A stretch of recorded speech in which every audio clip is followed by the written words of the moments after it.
because you feel fancy. So I'm a good next for you because I'm just a mere human who's heard music before. So the way I've started so far is the first album or song or artist that you remember in your life. Yeah, so I grew up in Montreal, and my parents are older. They're from what my dad very begrudgingly calls the lost generation. What is the lost generation? It's the war generation. They were born in 39 and 40.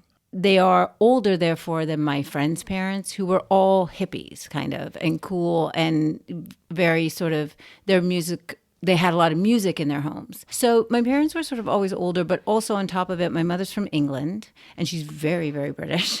Like, she's an Anglophile to the core. She grew up Catholic, and so her musical taste was a lot of classical music, a lot of hymns, Well, classical music and hymns already, I mean, like the foundation of music laid for you. I mean, it wasn't... Well, it just wasn't that exciting. And then my father's actually Jewish, and he grew up very, very poor. So he just didn't have, that was just such a luxury to him, just the idea. I mean, I think when we got our record player, that was a really big deal to have. It's a luxury. To be from that, born in 39 and 40, the same as my parents. My dad was 39. Yeah. That makes complete sense. I mean, you didn't, it wasn't like you could go to a garage sale and buy an MP3 player for, $3. No, that was like, it was a special space in our house, and my dad had a lot of pride in the record player and in the system. And, I think there was a real luxury purchase for my family. And the records that we had, so what thinking about speaking to you, I was thinking about it. I am so visual. So really, my memory of these albums is the covers. Is the cover art. So vivid for me. So vivid. I mean, I remember a Vivaldi album, which I recently bought, because I saw a secondhand copy, and I said, oh my gosh, we had this. You saw the same cover? Completely. Was it like the Four Seasons or something? Must be the Four Seasons. I can just see the art. My Fair Lady, obviously iconic art. Just bought that at a, little secondhand store one day because I said, oh my gosh, I had that. And then she had all these, these hymns, and then they did have some Beatles albums. And I would sit on this big macrame cushion that they had in the corner by the bookcase, and I would put on these albums, and I would just look at the art. Wow. And the art was really what I cared about, and what I ingested and what I memorized. That's fascinating that triggered you when you were younger, that it wasn't, I mean, you heard the music, I'm sure, but it was more about the covers. And it was really about the covers. And even when I think about when I started collecting myself, I can see, I could lead you more to the art than I could to what was on what album. Right. I could tell you what a Police album looked like, or what an INXS album looked like, or what a Cure album. I mean, I can just see the art. That's what I see. But so with my parents' collection, it was not like very cool. But it's funny how when you have scarcity, you find, something in it. And so for me, the scarcity, you mean like you didn't have a ton of albums to choose from, so there wasn't really any sort of rock or any, we didn't even have like Van Morrison or Simon and Garfunkel, none of that. I would sort of find, even in a classical album, something that sounded a little bit edgy or a little bit dangerous or a little bit sort of kind of had this energy. I was almost like looking for something emotional and that would push me, but I had to kind of mine it in this very limited kind of traditional collection that my parents had. And I remember that. I remember they had like this album of an a cappella group, which I'm not a fan. But there was some point where they sort of like picked up the pace, and they kind of, and I just thought it was like really exciting, because I wanted to be edgy and cool and alternative, and I wanted to access that. I was curious. I know I was curious about that, but it was very hard to find an entry into that before I could start buying things for myself. That's actually really fascinating, thinking about how you listen to it. Mm-hmm. That people turn on music and it works on them, but your mind, the way it works is that you were looking for something unique about it, or Yeah, I think I associate art a lot with a sense of danger and a sense of sort of pushing you and a sense of oh, sort of, yeah, going into spaces, that sort of, it transports you. And so I was looking for a certain kind of transportation, at that age, where you're sort of like, I want to know what's outside, what's going on out there, but I couldn't access it through this tiny collection. there's two things I want to dig into. It's interesting that you say that you looked for kind of like, did you say danger? Was that the word? Yeah. Like do you have that with visual art as well, and with I think so. It doesn't have to be dark, but it just has to be. I was thinking about it, even talking to you. A visual art can make me cry pretty quickly. I was looking through a book of a painter that I really love named Jenny Horniak the other day, and she paints flowers, but in an extremely abstract way. And I turned the page, and I stumbled on this painting of hers, and tears just welled up in my eyes. I mean, it just absolutely accessed me. I think in a way that music accesses people, but right. music, I just don't feel that it enters my mind in the same way that it does for other people. Yeah, I think of art as being this way of connecting and of representing the human condition, and especially the parts of the human condition that are so hard for us to understand, that are either isolating or intimidating or even euphoric, but they're heightened, Yeah. I guess. Yeah. Yeah. That's so interesting. I mean, I wonder, wanting what you wanted out of art or music, if their collection included the Velvet Underground, David Bowie, the Kinks, I don't know, like all these things. And I was the same way. Like I mean, even in the last few years as I've been doing this and even doing this, I didn't know Bowie the way that people know Bowie. Yeah. I didn't Yeah. know any of these things, and to come to this music later has been really fun. But I wonder if being a musical person and getting so, emotionally into it when I hear it the way that you do with art, if I had it, it would have, I don't know, would it have launched me in a different, not direction, but No, I know what you're saying, because I think that for me in the 80s, I went to so many concerts, but honestly, it was to hang out with your friend. It was like to be out late. It was to push it. There was a sense of danger. There was a sense of being young and being reckless. But was I really, like, I remember going to see Billy Idol. Billy. Yeah, I think at the Forum, and I got kind of bored, because I was like, well, it's not, no one's partying that hard, so I don't think that I was really as much there for the music as I was there for the experience and the environment, and Right. that sort of, again, like, I think I was just really drawn to this feeling that there's this, I don't know, there's this like level of experience that I think my house was very, very controlled. Yeah. And I wanted to feel that sense of danger. Wow. Yeah. Was there any concert that you can remember where you had that, where you're like, oh shit?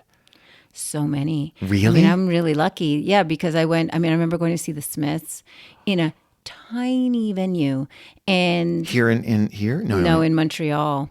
It was in a small venue, and I remember I went with my high school friends. But I mean, it was so amazing that we connected with the band.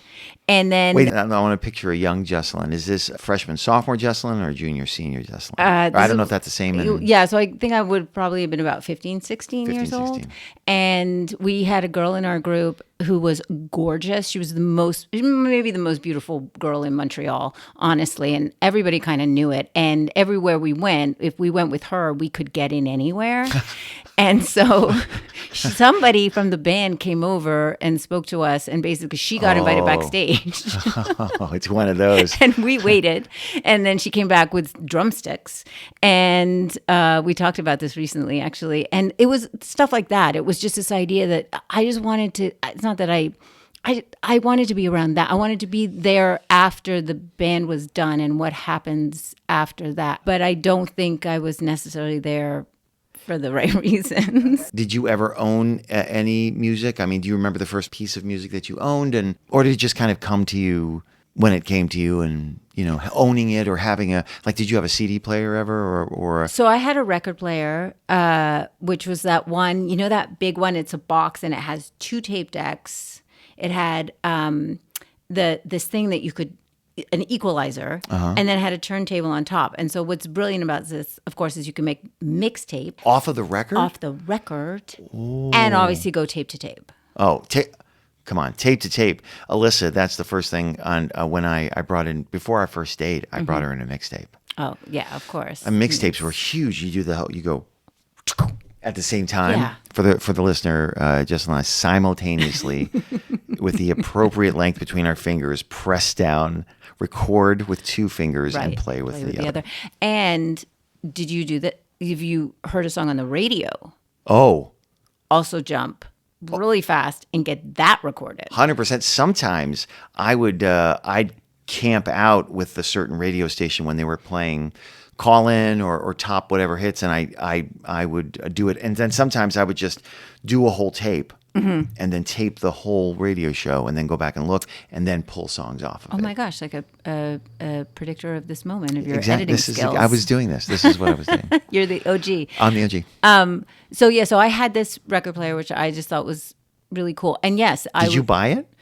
I think I must have, because I started acting so young, so I had this odd disposable I don't think income. I knew that. Yeah, I started acting when I was 12. Oh. And I was making $70 an hour doing voiceovers. Oh. So I had so much bank when I was a kid. It was very strange. And so, yeah, I think I just went out and bought myself this record player. And then, yes, I started buying albums, really probably motivated mostly by the cover art. Right. I remember buying The Wall. I remember buying, obviously, Synchronicity. I remember buying In Excess. By the way, did you see the documentary on him?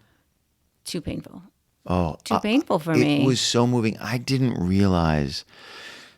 I knew them just as kind of like a Pops and Poppy hits and New Sensation and, that song. And I didn't think of him as this artist. And when you see it, I mean, he was this sensitive soul and just this beautiful artist in a way that I did not realize. And he was almost too fragile for the world kind of thing. Absolutely. That's what I'm saying. I mean, some of these people who sing, to access that level of consciousness and to share it, to me, it's really otherworldly. I could see how it would be too painful to live. Yeah.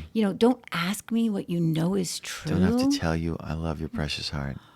I was standing, you were there. Our worlds collided, and they could never tear us apart. But they could. Doom, doom. See, and then you probably are hearing the lines, and then I doom, doom, doom, doom, doom, doom, doom, doom, doom, doom, da da da da.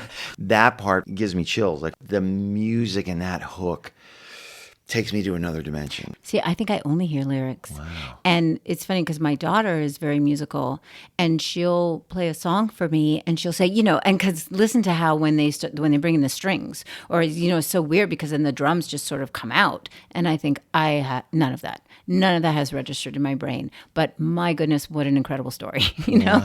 While this person is putting their heart out there or they're accessing something, but I don't hear, for some reason, I don't actually hear all those levels that you can hear. That's fascinating. Yeah. I mean, even going back to your first entrance to music was seeing the visual was the cover art. And I don't think I hear what other people hear.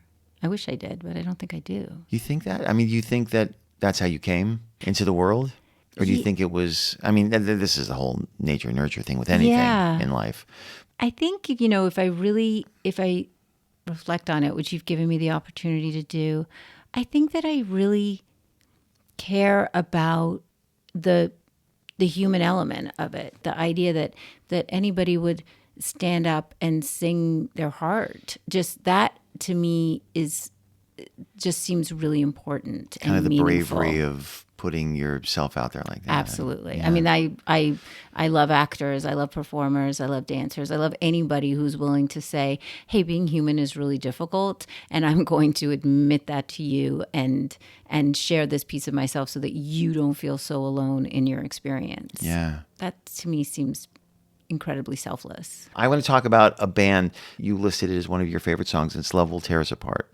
Joy Division. There's a film about Joy Division that I highly recommend. Oh, really? Yeah, and it kind of, I think, would say is sort of, I think that I just had fantasies of really living an alternative lifestyle and sort of pushing into that kind of culture. And I think that my obligation to please my parents and to not terrify them, I just kind of never really took the leap. Because were you a good girl?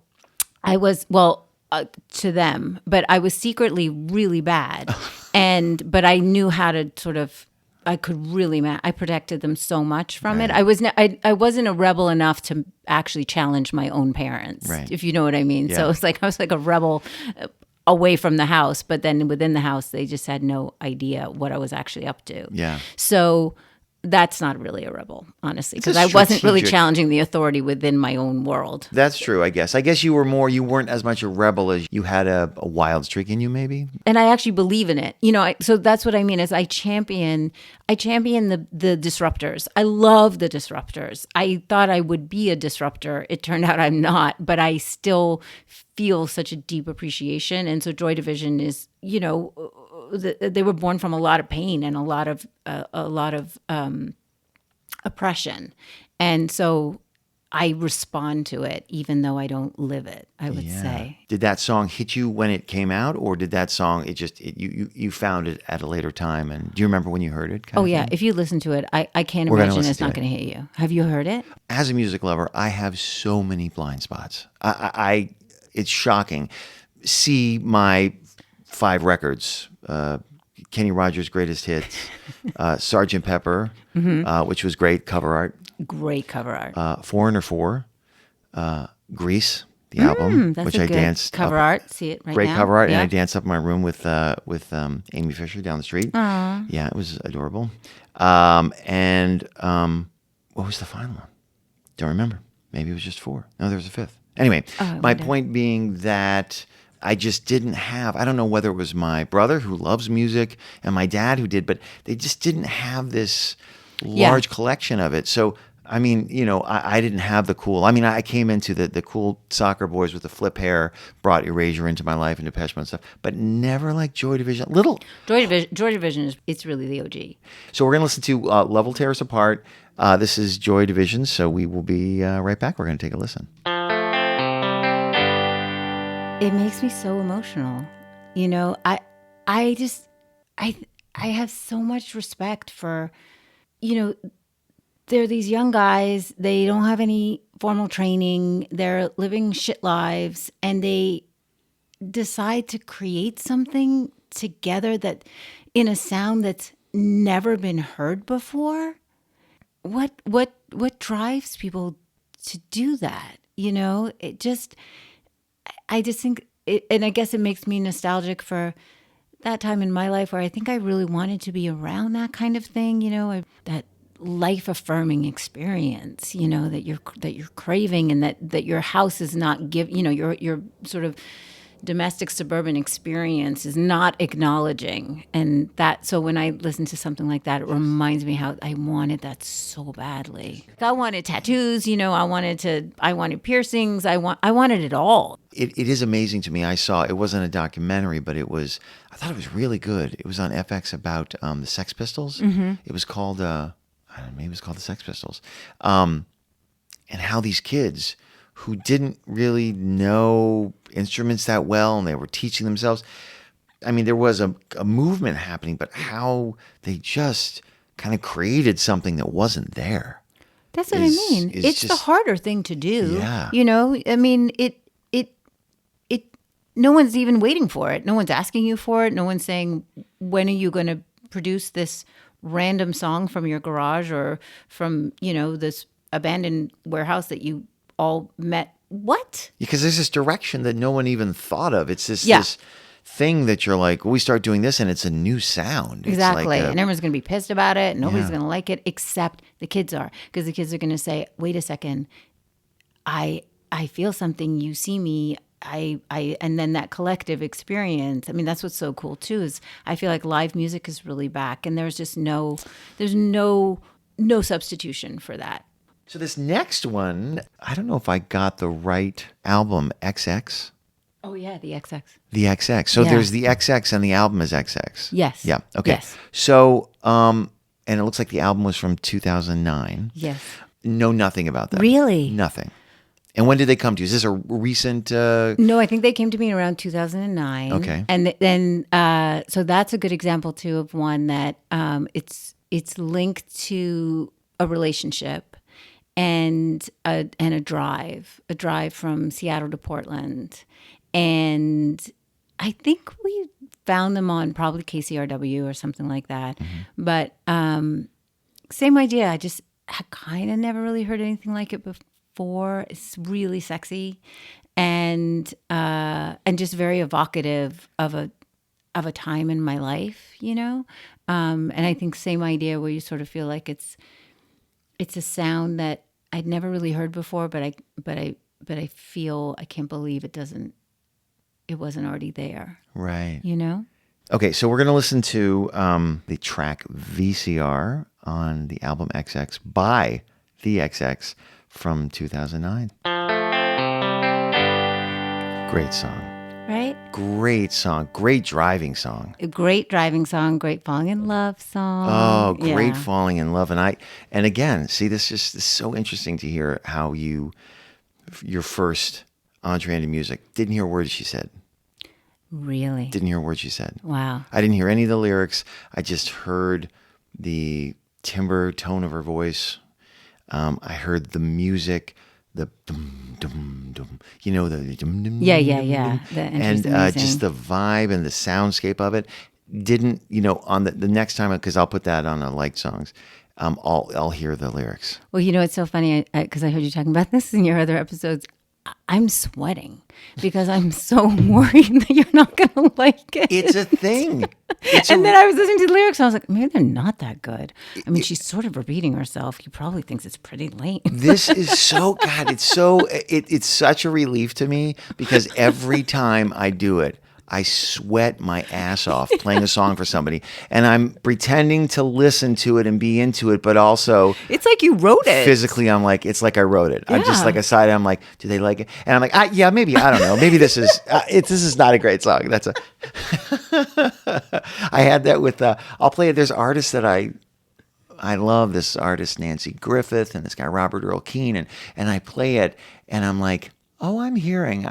That feels like a rough voice. I actually, maybe, why do I like this? I don't, you start questioning yourself, but that's just like, that's music and art. You just, it's so vulnerable. and you're vulnerable when it's vulnerable. They made it. And then when you're consuming it, you feel vulnerable. Absolutely, because you had an experience and then you share it. And then if the person's like, it's not my thing, you're like, no, cool, me neither. It's Yeah, me definitely not neither. my thing. You just not my thing. laid yourself bare. That I completely reminds me of this time, and I feel it deep in my soul. And they're like, yeah, I guess it's just kind of basic, right? Yeah, I know, but it's basic. No, but it is It's basic, Yeah, it's basic, obviously. totally basic. Yeah. No, I like that. It's very just good. like The whole album, I think, is really fun. You know, Yeah. Lisa should listen to it. This is something that I like how you said, like, you guys should listen to it. Like, You know. put it on. Yeah. A little later. Or on the weekend, however you do it. Whatever. But, yeah. whatever. Usually daytime. Okay, Daytime's better. Sweet. Yeah. Yeah. Daytime's it's true. good. I've never been, we're obviously talking about sex. I've never been, and this is carried with me from the 70s and 80s, that men are horny in the morning and like sex in the morning. Mm-hmm.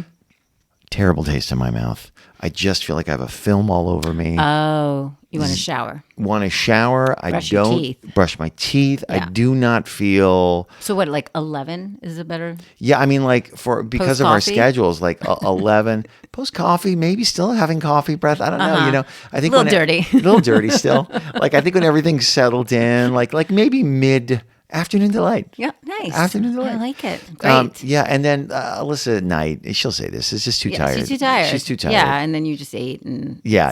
You feel Well, that's bloated. great. So put this on around 2 today and see what happens. Not the worst idea. So that was great. Good. Okay, so now let's go. Let's see. What do I want to pick next? Let's go to This song, definitely never heard of this. Alors en danse, is that how you say Oh, it? Alors en danse. Alors en danse. Stromae. Stromae. Yeah. So that was a single in 2009. And Stromae, it looked like as a Belgian artist? Yes. Okay, so tell me about that song. So that comes from, so my daughter went to a French school, and Stromae is huge Stromae, in France. Yeah. And he came to really? LA at one point, and all the French moms were like, we have to go, So we brought our tiny kids to a Stromae concert, which was hilarious because we were sort of out of place. And everyone was kind of there, but somewhere else? Yeah, of course. They're young people and they're Yeah. so psyched to dance. But our kids loved it, What venue Can't would, even remember where it was. not like an outdoor Kind venue, of a but blur. kind of a No. small, medium. No, like pretty big. It was a dance, music festival kind of like vibe. Like it's like not a place for kids. And we camped there, and we lost Yeah, our kids a couple exactly. of times, but they found their way back. But that was the fun thing about the French school, of course, because they're so integrated in that. Like that's so different from the way that I was raised, where it was sort of what their kids were into, they're into, and what they're into, their kids are into, and it's sort of there's a flow in that, instead of like a generational divide, I think. Right. Yeah. It drew you in the way that that thing you were saying that you wanted, kind of, Yeah. and that ability to be able to express or be free in a way that wasn't confined. Oh, totally. So we're going to listen to, you're going to say it, Stromae, Stromae, and the song is? Alors en danse. So what she said. It's from 2009, and it's a single, and it's something that you could take your kids to very carefully at concert. Okay, here we go. Okay, that is definitely like sex music. And I like it. Now I'm blushing. I like it in the right setting. I'm curious. Now, my big question is, did your children enjoy it? Oh yeah, because you think of that beat and you're jumping up and down and you're dancing. Oh yeah. I like it. I'm down with it. Oh, good. It's a certain, you have to be in the right mindset for some music. Like sometimes you just have to listen to it. A band last time that Craig played, King Crimson, and the only time I would listen if someone said, "Hey, sit down, let's listen to this," and I was like, I get that. That's art. I think if you give it, that's also what I was interested about in doing this. Like, if you give something, and when I kind of challenged myself, and I wonder if you give something its time and space, I think you'd be surprised at how much stuff that you like that you think you didn't like, and different degrees of liking it. And sometimes I think, like, even when I was thinking about coming to talk to you, sometimes it's too hard. Oh, absolutely. Yeah. There's a question I asked, but you already answered at the beginning with your art, which I loved, which is, and I don't think I have this with music, is do you like music to push you or stretch you? And maybe you don't with music, but clearly with art, you do. Yeah. And I think I'm a lot of times, sometimes for whatever reason, in time and space and the energy and where you are and how it hits you, music just works on you because you just feel it and you don't have to do any work. And when music is not like that, I don't tend to keep, it's hard most of the time. And I don't think that I will sit down and listen to a jazz album that's really, I think also our society is not built for that anymore. Right. That's the thing. Well, think about what we were describing about as kids and, sitting, you would play the whole side of an album. You wouldn't even think to walk away. Right. But how long is that? I'm assuming that's at least half an hour. You'd actually give it that time. And it's definitely harder to do. If you could be good at one thing, guitar, drums, piano, or singing. I think drums. Drums. Which I have no rhythm. You don't have any rhythm? No. Is that true, or you just like you Well, feel? I remember in theater school, literally walking into the room one day, and somebody was, and then somebody else was like, and then somebody else, and I just thought, I have no idea. I cannot contribute to this moment. I have no idea. I have nothing to give. Nothing. This is horrifying. And like they were assembling this incredible moment, and I just was like in a pure panic. Somebody else I'm sure started singing, and then somebody started harmonizing, and I was just like, oh my God, I'm in hell. So, but I think from what I've admitted through this whole thing is, I mean, ultimately the drummer is, to me, embodies the most emotion and the most. It's just so honest, you know. I mean, there's just the fact that your entire body is creating this experience and foundational, and just what a state you have to be in to actually perform on the drums. It seems to me that would be a pretty sort of high level of existence. Yeah. Yeah. Oh yeah, that's deep. Okay, you magically can play drums. It's done. It's terrible. Done. Okay, so that's. Did you ever get a tattoo? No. No. Wow. I got a second piercing.